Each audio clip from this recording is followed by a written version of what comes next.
mixed up. Yep. All night long. Long, exactly. For some reason, I love getting that those song. two. Yeah, me too. Who is this? Is that a Lionel Richie, I think. Yeah. Oh God, he has the best music video. That song "Hello," that is the best music video It's ever pretty made. good. I mean, come on, like that girl is making a clay like face of him. Yeah, and it just looks like a lion. Yeah, it looks like the Beast from Beauty and the Beast, Ron Perlman. Right? It really does. It really does, dude. That is Lionel. You know Richie, what though? man. It is amazing for a blind person. It's an amazing sculpture. It is. I forgot she was blind. Yeah. Totally So I think forgot it turned about out really good. It's better than any sighted person that I know personally. Yeah, no shit, dude. So I mean, don't know. It makes sense she got in the music video because she's the best blind sculptor, but it still kind of looks like a giant Ron Perlman lion face. It really does.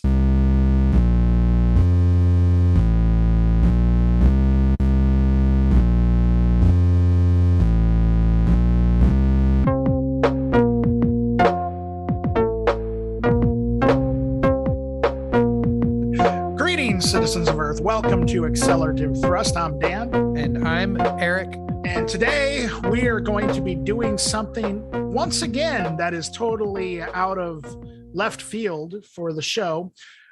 We kind of joked about it on the last episode, but then we decided we were serious about it. And that is, we're going to talk about our favorite album covers. We're going to do top 10 favorite album covers in no particular order. So just be aware, this is not going to be a ranking by either of us. We're also going to talk about our honorable mentions as well. So that's going to be coming up. So you have a lot to look forward to in the next 52 minutes or however long this episode ends up being. Who knows? Who knows? It's hard. Depends on how much dumb shit we say. Exactly. And how much of it is savable. Yeah.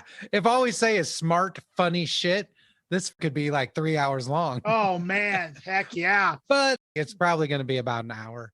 But anyway, I just want to remind everybody that we are on all the streaming platforms now. Well, not all of them, but we're on a few of them. Yeah. I'm going to say probably 0.8889% of them or something like that. Yeah. Solid math. You know, the ones that are important, of course, are Spotify, Content Made Right, Transistor, Google, and what are the other ones here, Eric? I'm drawing a blank. I don't know. I think that's pretty much probably it. Good. And honestly, if you're hearing this, you've probably figured out a way to listen to it. You probably have. But I'm doing it for the people who are listening for the first time. And I'm hoping that there's some of you that have discovered, that would be great. But I want to, in any case, whoever this is that's listening, thank you for supporting the podcast. Yes. Thank you, stranger. We're all the way up to episode 58 now. This is awesome. Yeah. So also just a reminder that if you want us to cover any artists, let us know. We are on Instagram and Facebook. Shoot us a message, leave a comment. Doesn't matter. Artist, local or non-local. If you have a record you think that we would like, that you want us to review, that's cool. If you know of any, if you have any suggestions for any local Iowa or Illinois artists that should be guests on our show, let us know. Yeah.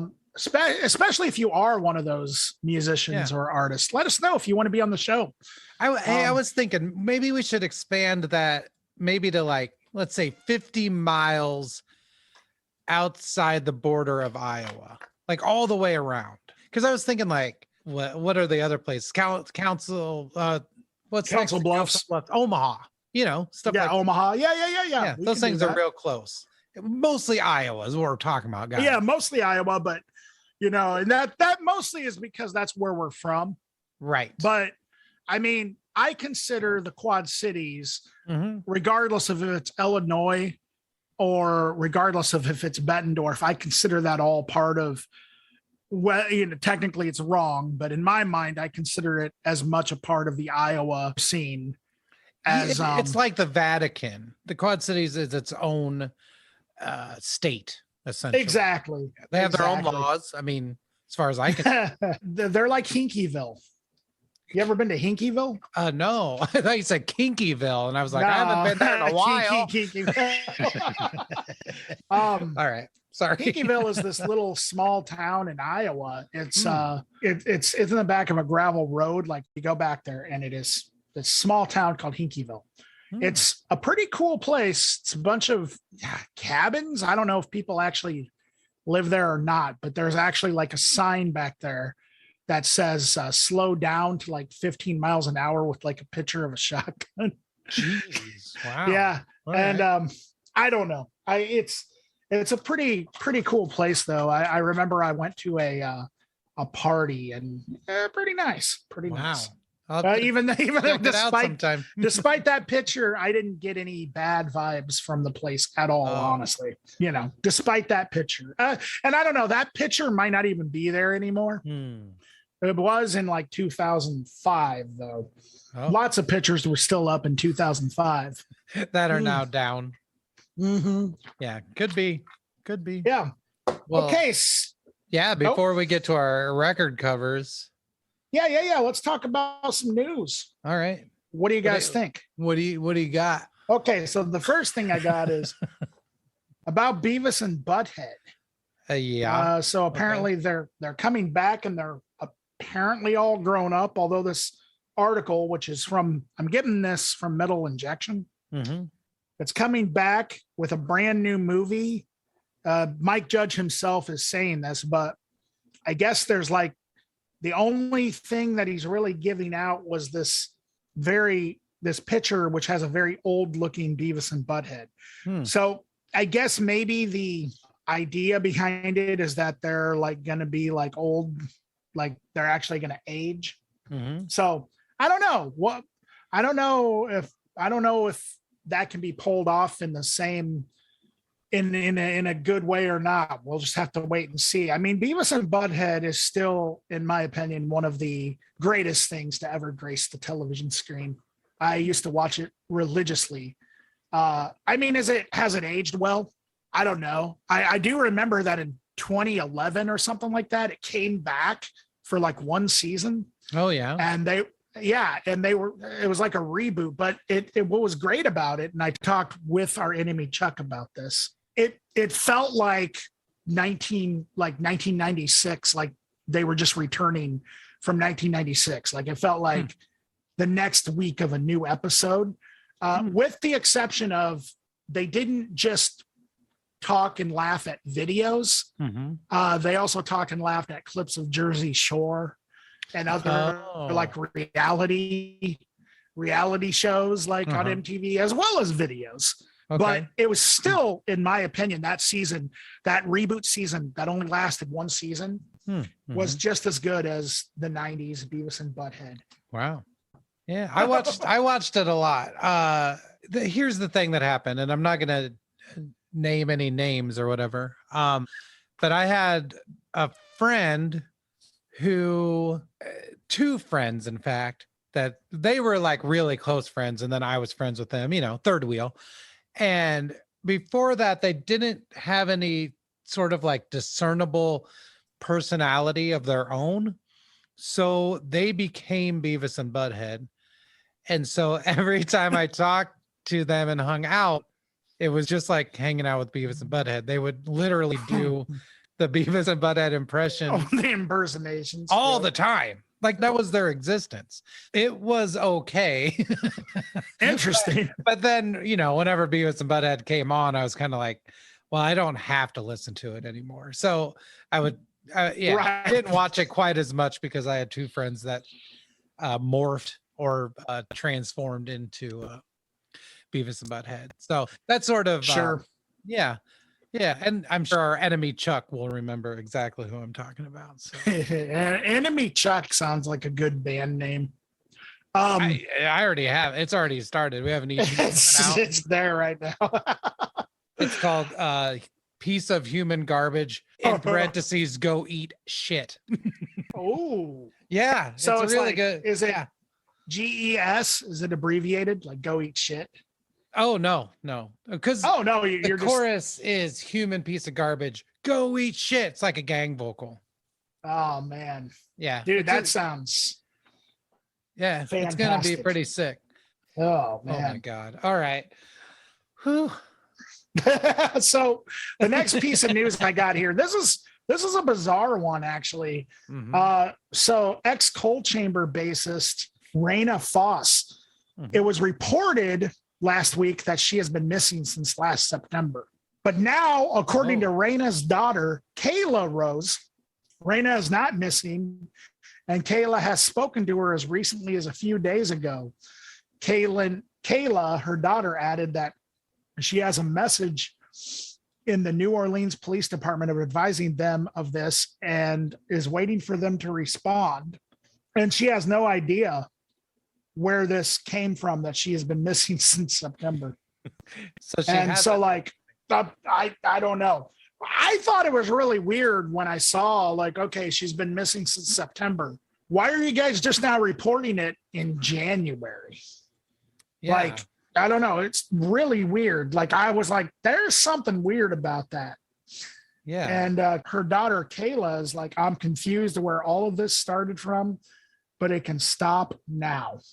Dang. But apparently there's also been other stories about Dez, who was the singer of Coal Chamber, and a feud with her father, Morgan, which I guess would have been like the ex, maybe husband of Raina, the bass player, but apparently those are false also. So it sounds like there's a lot of misinformation being spread about Coal Chamber for some reason. Nice. I don't know. That's weird. Got to stay current somehow, right? Yeah. Maybe they're just making all this shit up. Hey, just tell them I'm missing. That'll do it. That'll bring us back in the news. Speaking of old metal bands kind of being relevant, this is hilarious. I think we talked briefly about my love for the show Cobra Kai. Yeah. The Karate Kid spinoff show. I'm a huge, let me just say this. I love the Karate Kid, all three movies. That was like one of my favorite trilogies. You know, is it as good as Star Wars? No, but it's close to me. It and Back to the Future. Those are like the three holy trinity trilogies. Anyway, Exodus guitarist Gary Holt had a good laugh at the latest episode of Cobra Kai. And I remember this. This is funny. Apparently, I wasn't paying too much attention to what was actually being played from his neighbor's house. But the character Greg took his neighbor Ray. His name is actually Stinkray or Stingray, but his neighbor is like bitching at him, takes him to task for blasting shitty Metallica all night. So apparently, like the character is supposed to be annoyed by the fact that he's blasting Metallica all night, but the song was actually Exodus's Bonded by Blood. Oh. And so he doesn't fault Greg because he's not familiar with the genre. It's a cool shout out though for Exodus. Yeah, nice. It kind of sucks, in my opinion, that they said Metallica though, just because it's right. That's ultimately, I guess, most people who aren't familiar with the thrash metal genre all together, that's probably the first band that you associate with. For sure. You know, so, and it makes sense. It makes sense. Well, was the neighbor kind of like, oh, he's always blasting that shitty Metallica shit like that? Yeah. Like, was he saying it as a kind of like Kleenex sort of like, versus tissue, like all thrash is Metallica? Is that kind of? If he was listening to Saint Anger, then shitty Metallica all the way. But Exodus, man, and I'm not too familiar with Exodus. I got to admit, Bonded by Blood is amazing. Is it really? Yeah, it is one of my favorite thrash records ever. It's I'm gonna have to check it out. Speaking of covers, it has a hilarious cover too. It's got like these Siamese twin babies, and one of them is like happy, normal, pudgy baby, and then there's the other one's attached to his back, and he looks like a demon and has like fiery black hair and is ripped as hell, has like abs. I don't know. Super good.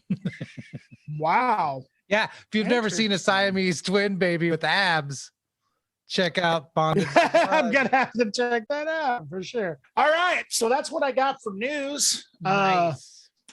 Ladies and gentlemen, and everybody else, let me tell you that this has been, Eric and I were talking about this. This has been one of the most difficult tasks that we forced ourselves to be a part of, picking out our top 10 favorite album covers. I don't know about you, Eric, but this has just been really difficult, and I still question the 10 that I actually picked. Oh yeah, I'm gonna say the ones I picked, but it's not accurate. I mean, yeah, same here. I don't know. We can get into all that though. Yeah. We could totally get into it. Who should go first? I don't care who goes first. Go for it. Okay. All right. I'll just go ahead and start it off. Sweet. Let me preface this by saying that, again, this is not a ranking. So this is not in any order. I love each and every one of these covers for different reasons.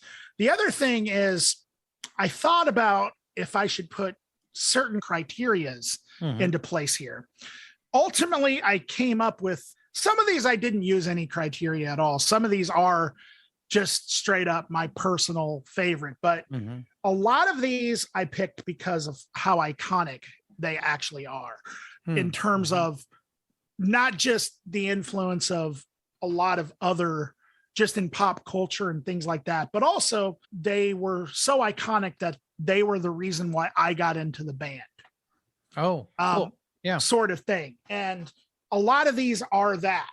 So actually, there's a couple of bands, and I'll explain, where I actually picked not even necessarily my favorite album cover of theirs, but I think I picked them because I feel like they're the most representative of the band. Cool. And also because I think they're amazing. We're also going to have room to talk about honorable mentions. So we'll get into that. Okay, so I'm just going to list off the records in order that I've got here. The first one is the Minor Threat self-titled. It would be like this, I guess it was like a 7-inch, wasn't it? But it also has become the cover to their complete discography.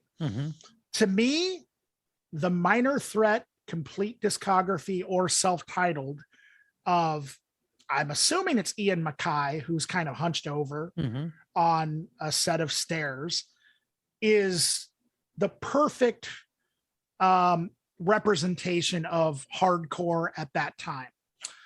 Yes, I think that there were other groups. I mean, you could also say the same thing about Black Flag Damaged. Let's not get it twisted here. I just think that the urgency of that photo perfectly encapsulates the music that you hear on that Minor Threat release. And I also like the fact that they've done it in different formats and colors. I mean, there's the red version, which is, I think, probably the most common, but they've done it in, I've seen it in yellow. I've seen it in blue. I've seen it in green. And I think at this point, I have to say that that could possibly be the most iconic hardcore, at least in hardcore, photo there is. And there's obviously arguments you could make for it, but to me, I love that cover and it's always stood out to me. The next one, now this was really tough. I could not possibly talk about any album cover list without talking about Maiden. It's just, there's no way I couldn't do it. Iron Maiden, in my opinion, hands down, the best album art in metal. I mean, that's just, that's what I think. That's my stance. I could pick any one of the first 7 releases and even a couple after that. I mean, honestly, even like a couple of the albums I don't necessarily care for, like The Final Frontier is beautiful album cover. Not really necessarily one of my favorite albums, but this is an example of one that I think, and this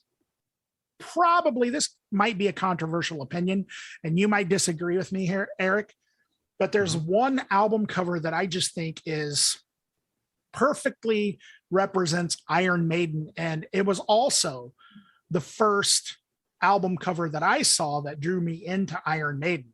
So I'm gonna put this on this list. This isn't even necessarily my personal favorite Maiden cover, but I do think it's up there. And that is the self-titled record. To me, that is the perfect representation of Iron Maiden, the band, that album cover. And it's iconic. And so is Killers. So is Number of the Beast. So is Peace of Mind. I mean, the first 7 album covers are all iconic. I mean, Eddie is just iconic, period.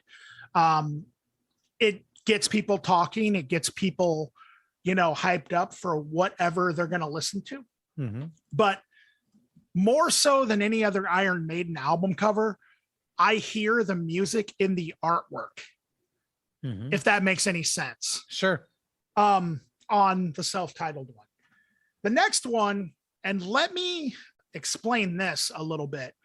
I love most black metal album cover art.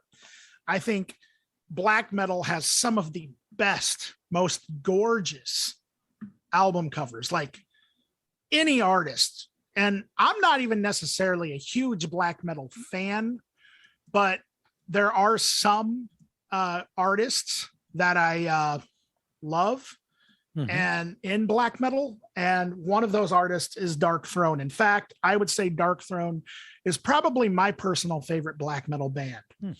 The thing I like about Dark Throne, and this is kind of going away from the whole talk about album covers, but I love the fact that Dark Throne, more than any other black metal band, is willing to kind of challenge the black metal listener by going in all sorts of different directions with their music and with mixed results. I'll be the first to admit that, but I love the whole thing, the whole aesthetic with Dark Throne.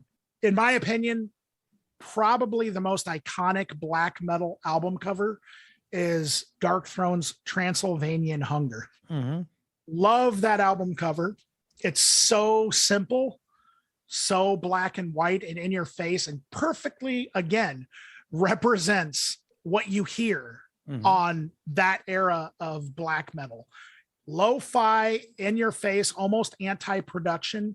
Again, I hear the music in that artwork so perfectly. And it wasn't meant to get commercial attention. It was just this photo of a guy in corpse paint, right? And from that point on, how many other black metal album covers ripped off the same image? Oh yeah. Seriously, from that point forward, it's just unbelievable. The next one is kind of a personal favorite of mine. This is my favorite hip hop record. We've talked about this. Dr. Octagon Ecologist, Kool Keith. Love this album cover. I think that it's got the weirdness and the psychedelic vibes of the actual music, of the spacey production and lyricism of Kool Keith. I think that this was pretty much Kool Keith at his prime in a lot of ways. I think he still puts out some great stuff today, but this is like a classic record. And the album cover got me interested, especially for a hip hop album cover. Oh, yeah. I've never really seen a hip hop record with this type of cover before. Yeah. Sorry to cut in, Sure. but it's definitely the reason I checked it out. That illustration's by Pusshead, who's my favorite illustrator. Yeah, he did all the Metallica stuff. Yeah. So it was surprising that I put it on. I was like, oh, okay, hip hop, weird. Sure. It's fantastic. The next one, Mothers of Invention. We're only in it for the money. This is my favorite Frank Zappa record, and it's also my favorite album cover by Frank Zappa. And he has some great ones. I mean, again, just like Iron Maiden, pretty much any of the Mothers of Invention albums I could pick as like one of my favorites. But this right here is a spoof on Sgt. Pepper's Lonely Hearts Club Band. And it's just hilarious. Just like pretty much every Frank Zappa record. And there's also the other thing I really like about Frank Zappa more than any other artist, I think, was able to communicate what exactly he was singing about in the music with the visuals on the cover. Like there's actually like references, like another record that comes to mind is like Overnight Sensation, where, you know, there's like a song, I Am the Slime, on the radio. And he's, you know, there's actually like an illustration of like slime, you know, on like a TV screen, you know. I don't think Frank Zappa gets or got enough credit for his visual element of what he was also trying to achieve with his vision. But I also kind of feel the same way about his music. Yes, he was definitely, people know who Frank Zappa is. Did they really take him serious? And I think a lot of that has to do with how he approached his music in the first place. It wasn't really necessarily meant to be taken serious on a certain level, yet the guy was a self-trained classical composer, basically. So we're talking about someone who really knew his stuff when it came to composition and music theory. And in order to play in the band with Frank Zappa, you really had to know your shit. You really had to know what you were doing. I don't think a lot of people know that about Frank Zappa. Maybe more so now because there's documentaries, but I can't say enough good things about Frank Zappa. And he was a huge influence on me. If you haven't actually went through and dug through like the early Mothers of Invention records, I highly recommend it. The next one is a very simple one. And I love the idea of this one. And that is Flipper's Generic Flipper album. All it is just this like yellow cover with the words, and it's got a barcode on it, and it just says Generic Flipper. And it's so simple and so basic. It almost seems like there wasn't any thought, but I'm pretty sure with Flipper is like the world's most intelligent, stupid band. Like their music sounds stupid, but if you listen to their lyrics, I think it's incredibly smart. I think that this album, I can't say this for sure, but I would assume there was a statement involved. Maybe not. Maybe they were just like, let's just put out an album cover, you know, that is just very blank, you know? Yeah. But that's also happened in the past before this and afterwards too. But for some reason, there's something about the way Flipper did it that I just really, really like. I can't explain it. Nice. So the next one is, again, another one that I picked because I just think it's so damn iconic and may not even necessarily be my favorite album cover from them, but the Ramones, Self-Titled. Yeah. The very first album where they're standing against that wall and looks like they might mug you or something, you know, it's so iconic. Such a simple, gritty photo. It's funny too, because the music, I grew up thinking that the Ramones were like a fun band, you know, and I think that's everybody's first impression when you hear like, I want to be sedated or something, you know, and that's what you think.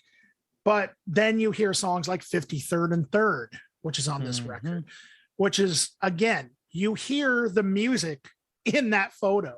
Like, there is no way they were faking that photo, and there was no way they were faking that music. I don't care what anyone says. I think the Ramones, I might even put this above Minor Threat.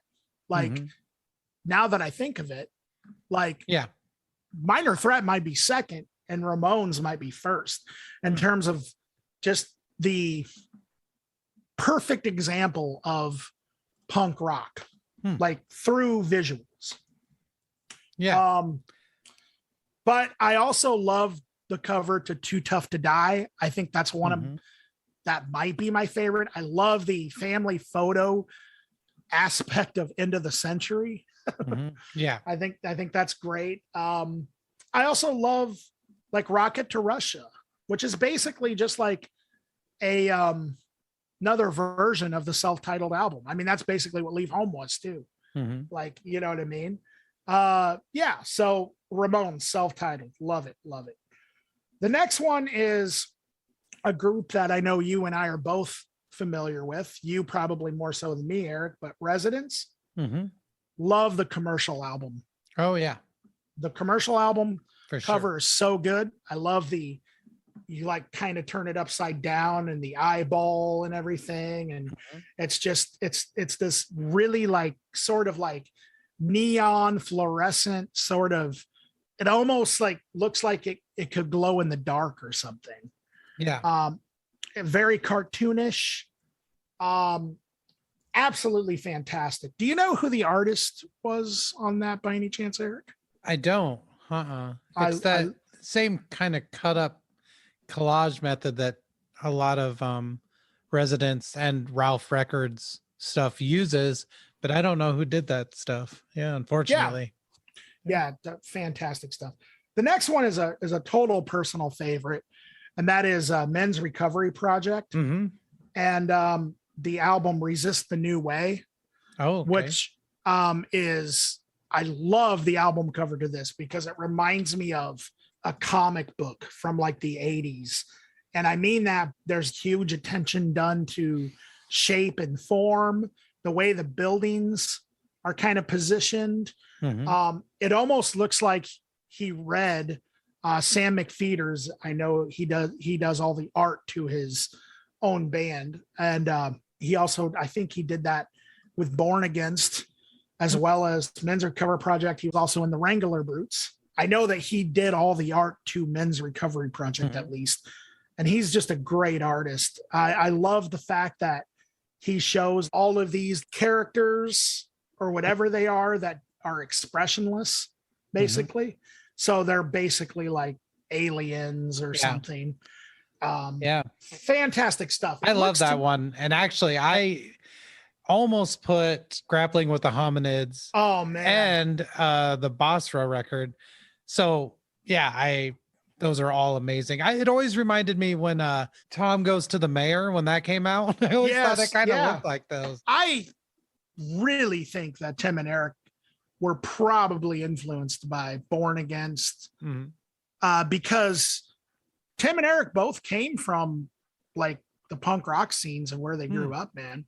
Wow. I don't know if you knew this, but Erik Wareheim was in a band called Ink and Dagger from like, I want to say it was Philadelphia. I'm not sure. They were pretty big, weren't they?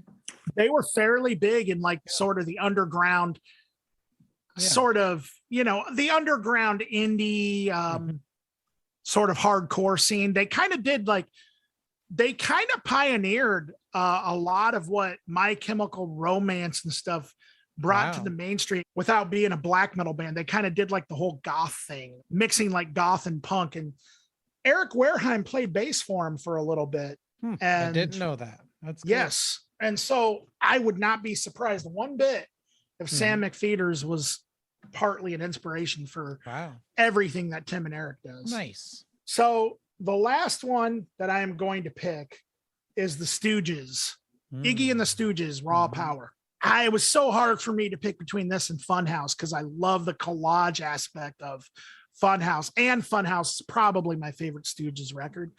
But there's something about this photo of Iggy Pop in Raw Power that just, again, there's that urgency of like Ian MacKaye on the Minor Threat 7-inch, you know, something about, I know I keep saying this over and over again, but I can hear the music in this probably more so than the first Stooges album. It looks like a Doors album cover, which is not bad, but that's, you know what I mean? I almost feel like that kind of, at that point, that kind of album cover had already been done. Funhouse came out, and both the album cover and the album, the music had not been done before that. You know what I mean? And then Raw Power, I feel like, I don't know, there was something just so basic, yet, and I don't even, basic's not the right word, something so just, I don't know, in the moment about that photo of Iggy Pop behind that microphone. Plus, Iggy Pop is one of my absolute favorite artists of all time. Yeah. I never mentioned him on this show, and I don't know why. I love Iggy Pop. Okay, nice. So that's my 10 in no particular order, Eric. Well, I guess it's my turn then. All right. I had a really hard time with this too. I think my criteria that I came up with were basically record covers that captured my imagination. Mm-hmm. What I mean, and actually, as far as design goes, most of my choices are either going to be either very stark and graphic or very almost psychedelic or muted or fuzzy or ethereal. I don't even know how to describe it. So yeah, pretty much sharp or fuzzy is what most of my stuff's going to fall into. And the other element of it is did I set in my room, you know, all the way from when I was a kid till now, did I set and look at the album cover and was I sort of transfixed by it? What did it add to the music? Did it enhance the music I was listening to? So I'll have to start with the first record that I really remember feeling that way about. And I'm sure before this, I had like stared at record covers before, like Stay Hungry by Twisted Sister and everything, but none of them confused me like this one did. And it's still one of my favorite records. But it's Cleanse, Fold, and Manipulate by Skinny Puppy. Basically, I don't know what's going on with the cover. There's a face. You can't really, it's pretty androgynous. It has like a white blind eye. This is well before any Marilyn Manson kind of stuff. And it has like a digital face, another digital face on it. The background's almost like shredded metal, like in Tetsuo Iron Man, like that kind of shredded metal that moves around. I don't know if you've watched that movie or not. No, I have not. Oh, you should. It's good. And so that cover mixed with music like I had never heard before. I had never heard industrial. I had never heard anyone sing like that, or even the sounds from that record. It really did blow my mind. Like there's a lot of music that has blown my mind in my life. This was the first time I was like, what in the hell? I thought only electric guitar music got released on tape, you know, like I didn't have any idea. So the cover to that one still kind of creeps me out, makes me feel connected and sort of smart. And I don't know. Yeah, kind of, I find it attractive. Maybe that's because I was, you know, going through puberty when I listened to this, but something about the face on there. I'm like, wow, that's a really attractive face too. Anyway, I can't describe it. So the next one is Plastic Surgery Disasters by the Dead Kennedys. This one also, I was so creeped out by this cover that I'm still completely confused about it. So basically the cover is a full-size human hand holding what looks like the hand, like a tiny mummy's hand. It still freaks me out to this day. Still totally weirds me out. Yeah, and I just remember listening to the music and knowing for a fact that these people were different because I had heard punk rock and I had heard hardcore and all of it was fine, but it all had this aesthetic of like punk rock, you know? And for some reason this one didn't. I was like, they are trying to fuck with me and creep me out, and they're doing it. Another one that really captured my mind was the Clockwork Orange soundtrack by Wendy Carlos. Now that one's sort of a cheat because it's the movie poster. But I didn't know that. That movie came out, you know, a decade before I was born. And so I only knew this artwork from that. And so, I would just sit and look at that while I listened to it, and it just blew my mind just completely away. So a lot of these, like I said, because of my criteria, are going to fall within a certain time frame of my life. So another one that had that kind of effect was Nevermind the Bollocks by the Sex Pistols. Oh, yeah. Because you were talking about what represents punk rock, like Sure. the iconography of punk rock, you know. And I think you could argue for a lot of different things. I think the ones that you mentioned, Minor Threat, Ramones. I think you could also mention the London Calling cover. Sure. I think that's pretty Or iconic. even the Stooges to a certain Yeah, extent. for sure. But for me, the just the typeface, the kind of tearing away of sort of the ransom note element of the lettering and the colors, just like this sort of hot pink slash salmon color with like a fuchsia neon green kind of color. I was just like, what the hell? It's like day glow, you know? Yeah. And so I think that added to the music a lot because the music itself, unfortunately to me now looking back on it, just kind of comes off as like rock and roll, Sure. if that makes any sense. And like, of course, Johnny Rotten's vocals are very different than other things happening at the time, but musically, like it's like that Eddie and the Hot Rods, you know, it's like Hmm. pub rock almost.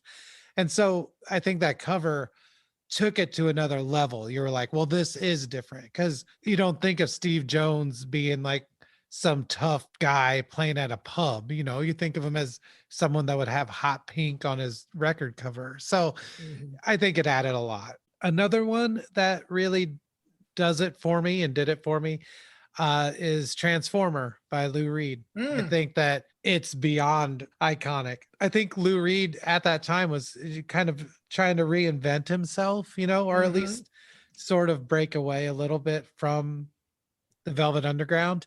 Hmm. And I think that just the record cover, I mean, the music does too, obviously, when you get to it. But I think that cover would make you go, whoa, what's going on here? Like, Absolutely. this is that psychedelic acid rock kind of noise guy or whatever, you know, like Hmm. it's like, no, he's a glam dude and dark glam dude, you know, like Hmm. a lot of people, a lot of glam didn't go for that. Yeah. And so he sort of did. And I think that's pretty cool. Let's see, what else do I have on here? The Head on the Door by The Cure Mm. is Hmm. another one that I just sat and looked at and tried to figure out what the hell was going on, you know, because like as far as I can tell, it is abstract. Maybe I'm wrong, but I always thought it looked kind of like an owl flying away or someone holding the camera and shaking it around. I have no idea what it is. And it's still to this day, I look at it and I'm just like, what is going on? And the just the typeface and the of the Cure and the Head on the Door, the typeface on the album really lets you know you're in for sort of like kind of a trip, like kind of Yeah. an experience. The weird thing is up to this point you kind of knew that with what the Cure was putting out, you know, like Hmm. Yep. Pornography, you knew after that whatever came out you had to be pretty invested. The cool thing was though, Head on the Door sort of gave you some upbeat moments too, you know, and it sort of broke away. And then all of a sudden the album cover is like, whoa, this isn't all dark, you know. And so the album cover itself changes as you listen to the record, Right. at least how it feels. And that's a pretty big deal. And I don't have a lot of record covers that I can think of that work that way for me. Then let's see. I also had a Resonance album cover on here. Hmm. Eskimo is Oh, the it's a good album one. cover I chose. And the reason is because up to that point, I feel like the Residents, they had a very specific sort of thing going on. They were very anti everything. They were anti Hmm. music, they were anti music industry, they were anti art, you know. They were even anti-human as far as I'm concerned in some Yeah. aspects. Yeah. And so the first time I saw the Eskimo record cover, I was like, wait a minute, this is really beautiful. I think it's a painting. I'm pretty sure it's a painting. And it's gorgeous. And it presents the residents in all their iconic glory. And it's, I think again, when you listen to the record, you're hearing it in a different way because of the record cover. I think that if it had sort of that cut up, violent sort of artwork that the albums before that had, you would hear it in a totally different way. Instead, Eskimo comes off as pretty ambient in places and really pretty. And I don't know how much of an effect of that is from the album cover. So Yeah. that's pretty cool. So the next one is Electric Lucifer by Bruce Hack. Mm, I just think it's gorgeous. that's a great one. Yeah, I just think it's really beautiful. And honestly, as far as psychedelic album covers, I could have had a million of them. Yeah. I'm still kicking myself for not having Disraeli Gears on here by Cream. Mm-hmm. In effect, I still think that's one of the coolest record covers ever. But since I chose the criteria, I sort of stayed away from certain things like Velvet Underground and Nico and Sergeant Pepper and Nevermind and like all these album covers that are so well known that it's like, Right. why should we even talk about them? You know? And some of those psychedelic covers are sort of like that, like Disraeli Gears by Cream or Space Ritual by Hawkwind is Yes. amazing, of course. And just, like that Grateful Dead record that I can never say the name of the album, the Right. AXO one, whatever. They're all gorgeous and they're all amazing. Electric Lucifer, though, it added to the music for me because I don't understand Bruce Hack and I don't understand how he came up with all the things he came up with. And so this album cover just sort of adds to that mystery. The other ones I feel are a statement, like we're a psychedelic band or this is a psychedelic record. And with Bruce Hack, it's like, this is not psychedelic music. This is just another example of him being way out there, Mm-hmm. And so I think that's why I really like that one of all the more psychedelic covers. The last one for me is going to be the self-titled Danzig record. Great one. And the main reason for this being on my list here is that this was a gatefold record, and the entire gatefold is the Danzig skull. Mm-hmm. It couldn't be more iconic. It couldn't be more graphic and such a statement, like after the Misfits. And let me get this out of the way. I know everyone hates Danzig and thinks he's a fool and stuff. That's fine. He buys kitty litter and he gets knocked out. Great. But I love Danzig and I don't really care what anyone says. But after the Misfits, I think it felt like Danzig was floundering a little bit. I think that Sam Hain or Sal Win, however you say it, I think that it was a really good idea. And I think they have some good music, but it wasn't what needed to happen for Danzig right after the Misfits, I don't think. But I think when Danzig put out the self-titled, he couldn't have been more like, this is it. This is what I do. This is the statement, And that album cover just said that. It didn't even say his name on it. It's just it's like, this skull and you're going to buy it, or you don't, and fuck off because I'm Danzig. It was just such a big statement. And not only that, but since it was a double gatefold, of course it was above the door going out of my bedroom for pretty much my entire youth, from middle school till I moved out of my parents' house. My Danzig record was above the door of my bedroom. And so for me personally, it doesn't get any bigger of an influence than that. You see it every single day. Yeah. And not to mention, I love the music on that first Danzig record, and it only adds to the toughness of the whole thing. It's just like, there literally couldn't be less bullshit on this cover. Like, this is the definition of no bullshit, like even having just a totally black cover is more bullshit than having that giant skull, So that's my top 10 there. So yeah. What'd you have for honorable mentions? Okay. The first one, Sunny Day Real Estate Diary. The album cover to this is great in a different way. It kind of reminds me of the Men's Recovery Project one, because it's cartoony. It's a totally different style of like colorfulness and kind of, there's a lot of like, I guess, pastels or something in the colors, and just a lot of just beautiful contrasts going on. It's fantastic. But again, the thing that I really like is that it appears that there are these characters that are just completely expressionless to whatever is going on. But it's almost silly. They're like these characters, they look like cylinders with heads on them or something.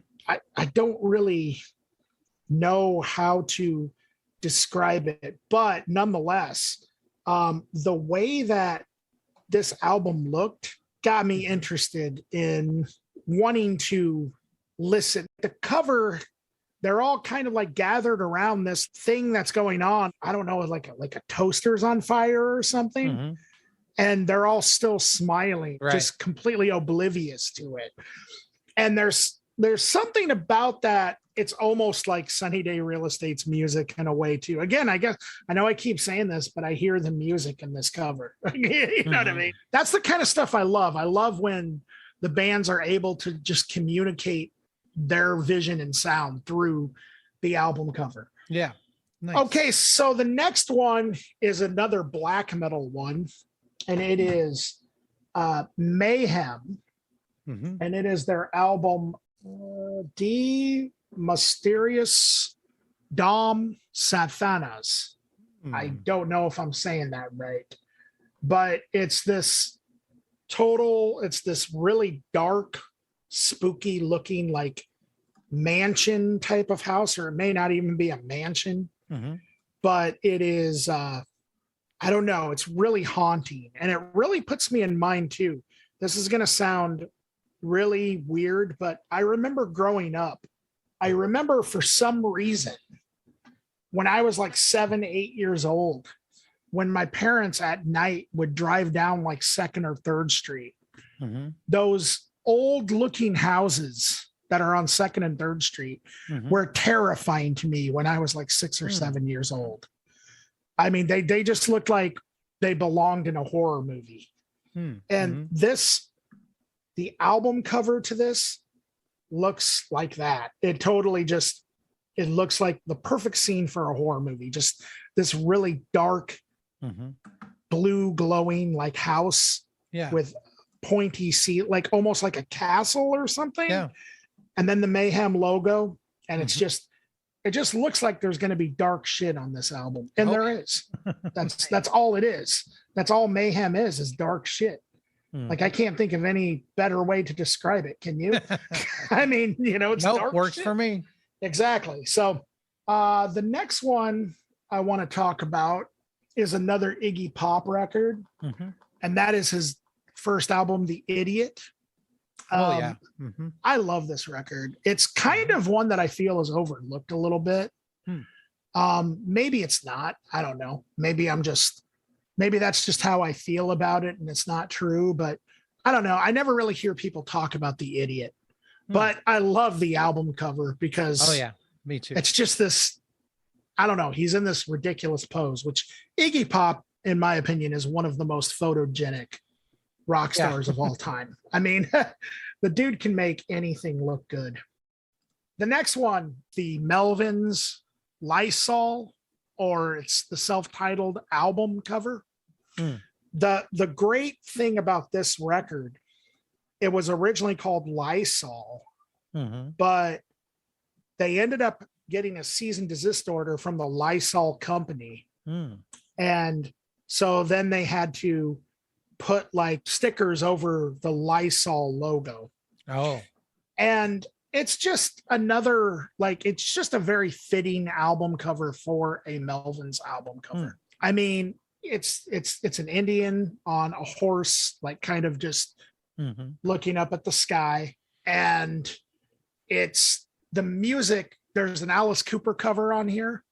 And there's just a lot of like tribal sort of influence on this record. I don't know. I just think it's a really cool album cover.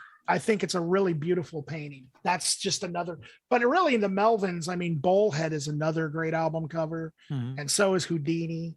Melvins have always put out great album covers, but that's the main reason why I like this album cover, is because I just think it's a gorgeous painting. Nice. Really, really nice. And then the last one, God, there's so many I can think of between like David Bowie, couple of Queen album covers, but I think the one I'm gonna go with maybe a lesser known one, and that's Voivod's Killing Technology. Hmm. I love this album cover because it's like, I can't even really describe what it is other than like sci-fi as shit. It's, and that's kind of what Yeah. you could almost say.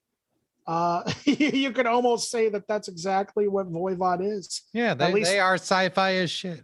basically what it looks like to me is the inside of a ship Yeah. with like maybe some robot alien type thing running the boards or something. Nice. And I love it. And Voivod is another one that I think has always had excellent album covers. Yeah, I really like the Angel Rat cover. It's always the like Angel the movie Rat The Fog or something. It's like, what is going on here? I like the Angel. I like that, and I also like the Outer Limits. Yeah. I also think that Phobos is another interesting one, and Dimension Hastress. I mean, they're all good. Voivod is such an interesting band. Yeah. Okay, let's hear yours. So I forgot one on my main list, by the way. I forgot to say one of them. So I'll say it now. The last one on my main top 10 list was Lift Your Skinny Fists Like Antennas to Heaven by Godspeed, You Black Emperor. I just think it's so graphic. And actually, it was hard to choose between this and the F sharp, A sharp Infinity because I think they're both perfect for what they are. They're such grand. They seem, if it were anyone else, it would seem really pretentious. But for them, it's like if you're going to let yourself spend the next hour with these people wrapping your head around what they're doing and what they're working on, then this artwork is perfect for it. I think if you had an album cover like Lift Your Skinny Fists and then it was just like regular pop songs or something, it would suck. But the fact that it's so grandiose, it's like it works perfectly for it. And Godspeed, almost more than just about any band I can think of, except maybe the Residents, had such control over their aesthetic and such control over the physical ephemera that they released. I think it's amazing. I think it really inspired bands from that point on to be like, oh, let's include this little thing and this little thing and individualize everything, because it really worked for Godspeed. I think that's why a lot of people ordered the records instead of just downloading them. It was like, well, I want that postcard or that smashed penny or whatever, And so, yeah, I just love Godspeed's artwork in general. So on to my honorable mentions. First one would be the Bad Brains, self-titled. It's iconic as shit. I mean, it says everything it needs to say. We're from DC. We're a threat. We're also Rastafarians. Like all that's covered on just a picture of the Capitol being zapped by lightning. And the lightning bolt itself is just, the dimensions of it are so perfect. I just think it's a really amazing drawing, and really kind of said what the band was about before you even heard one note. So the next one is actually more of a recent one, Lingua Ignota, the Caligula record. I just think that shit's amazing. That's a real tattoo that says Caligula across her chest, and then they just called the album that. And it really also kind of gets you ready for what you're about to hear. She went through the pain, and let me tell you, chest tattoos hurt real bad. I'm sure they do. She went through the pain of that just for a record cover, essentially, and that it's crazy to me. The next one would be South of Heaven by Slayer. I was pretty dang captivated by that when it came out. In fact, I was a little nervous looking at it. Like every once in a while, I would get the cassette out to play it, and I would purposely not look at the cover. It kind of creeped me out.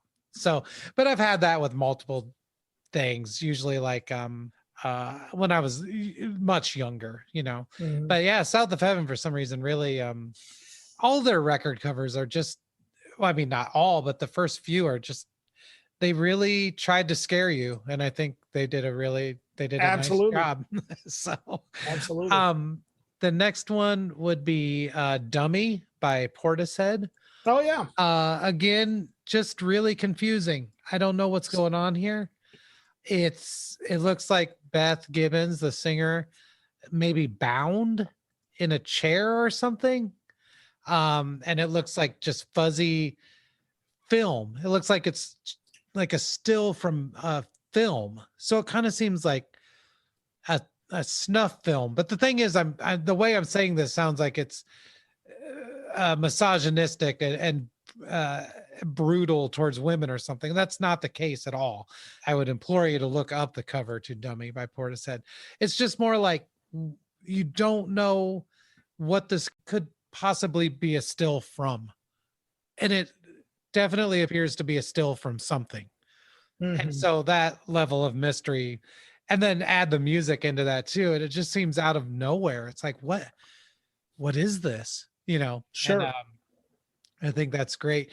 And speaking of very mysterious things, the last record that I will mention is a lesser known Butthole Surfers release called Double Live. I don't know if you've ever seen the cover for that.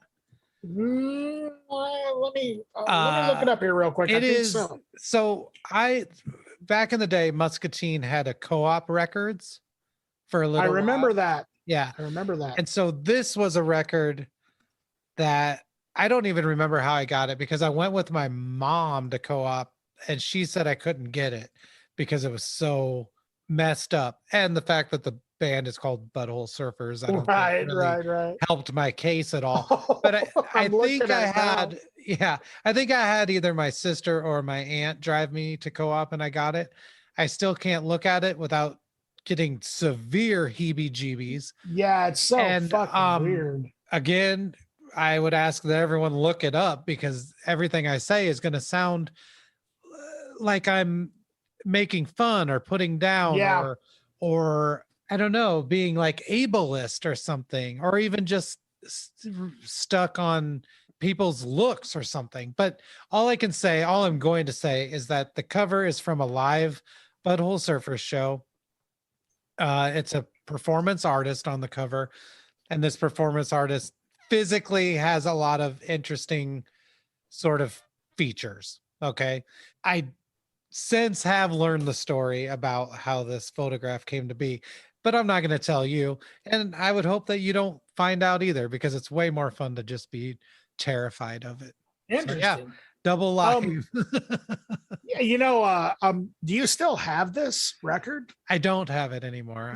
Do you know how much it's going for on Amazon right now? I don't even want to know. You don't want to know? Because you can tell me. Tell you. Okay. $365.62. Wow. That's over $1 a day for the next year. That I almost put a Butthole Surfers album on my top 10 list. Locust Abortion?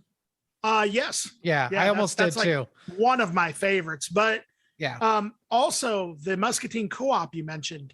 Yeah. The only memory I have about it, because it was only in town for a very short period of time. Yeah, half a year maybe, I think. Half a year maybe. Yeah. And it was in that mall that has like that little strip mall that has Domino's and stuff now. And it used to have Taco John's and Hungry Hobo. Right. But anyway, the only memory I have of it is that is where I got my cassette copy of Open Up and Say Ah by Poison. Nice. It's the only memory I have of it. And I think also some long-haired dude who looked like he should have been like in Nelson or something worked there. Wow. Yeah, if I don't remember correctly. If you're that long-haired dude, get a hold of us.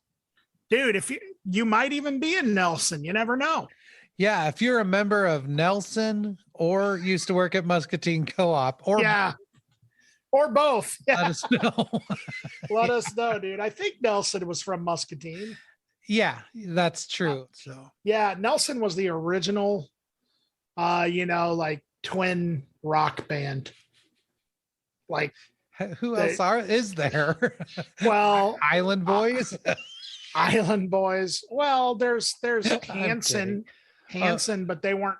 I guess they weren't twins, but they were all brothers. There's also I mean, Milli Vanilli kind of They look weren't alike. related. Oh yeah, they kind of look alike. But actually, I do listen to Milli Vanilli somewhat often. They have two really cool songs. Are you being serious? Um, there is one song that I truly love. Huh. I'm Is it "Girl, I- You Know It's True"? no, it's The Dream Is Over. Do you remember that one? Yeah, I remember "The Dream Is Over." Sure. That is a great song. Sure. Killer. It's a tragedy for me to see the dream is over. Like, that's the shitty thing, is like the singing isn't good anyway Right. on the Milli Vanilli stuff. The music's bad.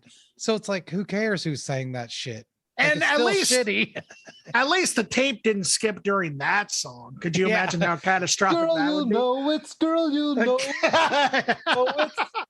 That's my favorite thing. Oh my gosh, yeah. And they're like And you just running do the back. Cabbage Patch off the Yeah. stage. Do we have any shows coming up? I'm just curious. God damn. I almost forgot. Local shows. Let's find out, I guess. Let's do. I really did I don't- forget. did you really forget about the shows? Well, I mean, I forgot that I was going to talk about them. Oh, There are not that many. Again, that's okay.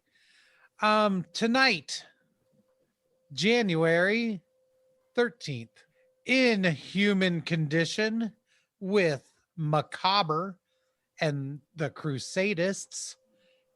That's a great name, isn't it? At Yeah, it is. I Lefties. love It that. wasn't until I said it out loud.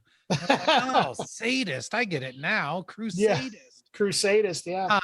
And Elysian. In Human Condition features Terry Butler of Obituary. That's interesting. So that's Wow. Yeah, at Lefties. So that would be tonight that you're hearing this, the 13th. Friday, Siraku with Kongju and Void Dweller. Yeah, I know, right? Where's that at? At Pallister Brothers Brewing Company, which appears to be around Ottumwa. Siraku is ambient noise. Kongju just says a black ball of music. And Void Dweller, I love Void Dweller. Yeah, Void Dweller, dude. That right there. That's the shit. That would be enough to go out and terrorize the town. Yeah, do that. Paint the town black and white. I don't know. That's kind of Void Dweller's aesthetic, right? Yeah.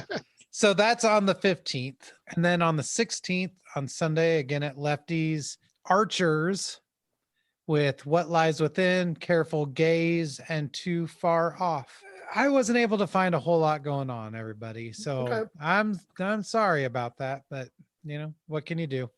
Yeah. I think it's the new year still. People are getting used to doing stuff, and there's a terrible million people killing pandemic out there. So yeah, it's just one of those things. It's cold, nearly certain death.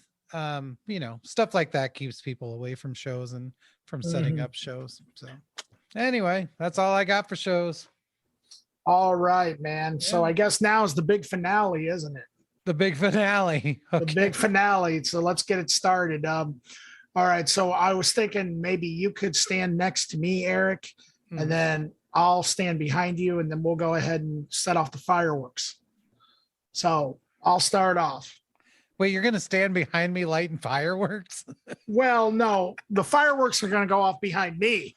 Oh, okay. Somebody else is setting off the fireworks. I don't know who it is, but hey, the unknown third person in our podcast. Get somebody to set off these fireworks, will you? Yeah. See, we've got it taken care of now. Oh my God. Okay, so on the count of 3. Oh God, man! You're supposed to wait till the. It was just one. It was just one. Okay, it was just one. All right, so let's count off 3. Whoa, did it start prematurely again? This time, dude, we don't have enough budget. Firework explosion. These fireworks are very expensive. Premature explosion. Yeah, I've had that issue in the past. You guys are just wasting them. Come on. All right. Let's count at 3. 3, 2, 1. All right, let them off. Oh, are you guys telling me that you used up all the fireworks before the big finale? Oh my gosh. Eric, They only had 2, they said. Eric, we cannot hire any more people for this podcast. We just can't afford it. No more The strangers. supply chain.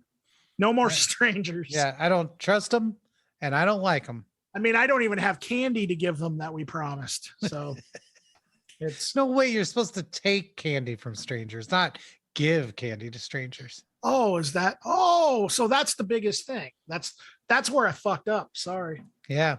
That's why you never got kidnapped, loser. Ah, jeez. Oh my God. Okay. Yeah. Geez. This is. Oh my God. I think you just gave me COVID, dude. Yeah. You can do that through microphones now. Something happened. Oh, all of a sudden my lungs are like wheezing. All right. Damn. Well, I apparently have to go die now. Coughed up so bad that your throat is like coming out of your mouth. That's what happened. Yep. Throat mouth. That is what has so throat mouth. We got throat mouth fireworks. Yeah. Ladies and gentlemen, I hope that you enjoyed our podcast tonight. Yeah, I hope so too. Thank you for listening. Good night, guys. Yeah. Good night, guys. Good night, guys. I don't know. Is that... Good night, guys. Oh, my lungs.